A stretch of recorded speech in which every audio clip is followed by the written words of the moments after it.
It's a new era at USC. Lincoln Riley is taking over, coming over from Oklahoma in a crazy coaching carousel last season. How much better will this team be in 2022? The Trojans are arguably one of the most fascinating teams in college football this year.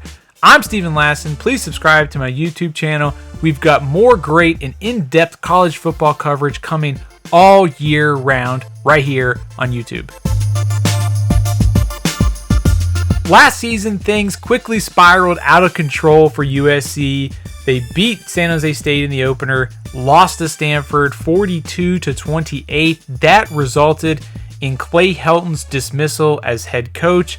Dante Williams coached the rest of the year for USC, and USC went 3-7 in those games. They finished 3-6 in Pac-12 play, lost 6 out of their last 7 games. So coming into the season, USC was a wild card. It didn't go well early on. Clay Helton was fired, and things spiraled out of control, as we can see by finishing 4-8 last year.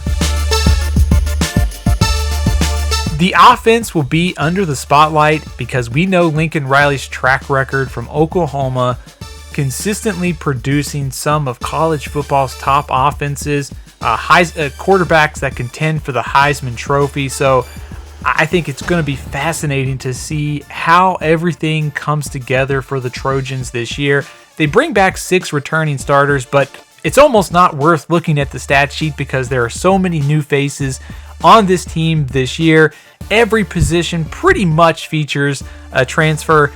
Caleb Williams from Oklahoma steps in at quarterback. He should be one of college football's top signal callers this year.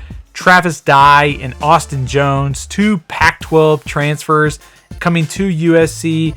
They also brought in 4 receivers as a transfer, including Jordan Addison from Pittsburgh, who was the best receiver in college football last year. The offensive line has room to improve. The offense for USC averaged only 4.3 yards per carry in conference games last year, but they do bring back 4 starters. They added Bobby Haskins, a transfer from Virginia. Also, Andrew Voorhees is one of college football's top offensive linemen. So while USC's offensive line is a question mark on paper and has room to improve, the pieces are there in place this season to take a step forward. You also have to think Josh Henson, the new offensive line coach, did a nice job over the last couple years at Texas A&M and should be able to mold this group into a more productive one, and I should be able to do that pretty quick this year. We know the offense for USC is going to score, but the question is, can the defense take a step forward or get enough stops for USC to win the Pac-12 championship? Last year, this group allowed 6.4 yards per play, 31.8 points a game, and also 175 rushing yards in Pac-12 play.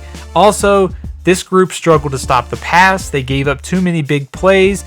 Only have 3 returning starters this year. However, similar to the offense, hard to read too much into last season, especially when you look at the amount of transfers that they're bringing in. Every level of the defense features guys who could be impact transfers, including Shane Lee, Eric Gentry, Romello Height at linebacker, Mekhi Blackman, a transfer from Colorado, should be able to help at cornerback. So this group struggled last year. You have to think some of that might be to the coaching uncertainty.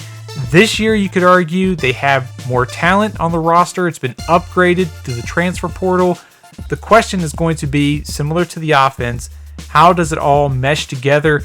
Keep an eye on Corey Foreman. He was a 5-star prospect in the 2021 recruiting class. If he can make a big impact up front, that will help USC a lot. Depth and also the ability to stop the run are 2 question marks that USC is going to have to figure out on defense this season. As we've talked about throughout this video so far, USC has brought in a ton of transfers, and also they could keep adding more throughout the offseason. It's safe to say that this is not last year's USC team. There has been a significant amount of talent added to both sides of the ball. I think you could argue this is the team that has effectively used the transfer portal the most this year, and also to bring in the best class of transfers for 2022. The schedule is not too daunting, but it also contains some landmines. USC has an early test at Stanford. They also play Fresno State, but perhaps the best team in the Mountain West this year. And they also play at Oregon State early in the season. So tricky road trips while Lincoln Riley and his staff are trying to piece things together. Later in the season, there's a tough trip to Utah. There's also games at UCLA and a home game against Notre Dame to close out the regular season. The over-under at FanDuel for USC is 9.5, and it's worth keeping in mind that the Pac-12 has changed its rules on the conference championship game, so it's the team with the highest winning percentage in conference play will play for the conference championship. So USC could be second to Utah in the South, but still play for the conference championship game. But in order to do that, this is going to be the big experiment. How fast can USC mesh everything together with coaching changes and transfers? Can the offensive line continue to improve, open up more holes in the running game, and protect Caleb Williams? And how does the defense fare this year, especially along the line of scrimmage? We know USC can score.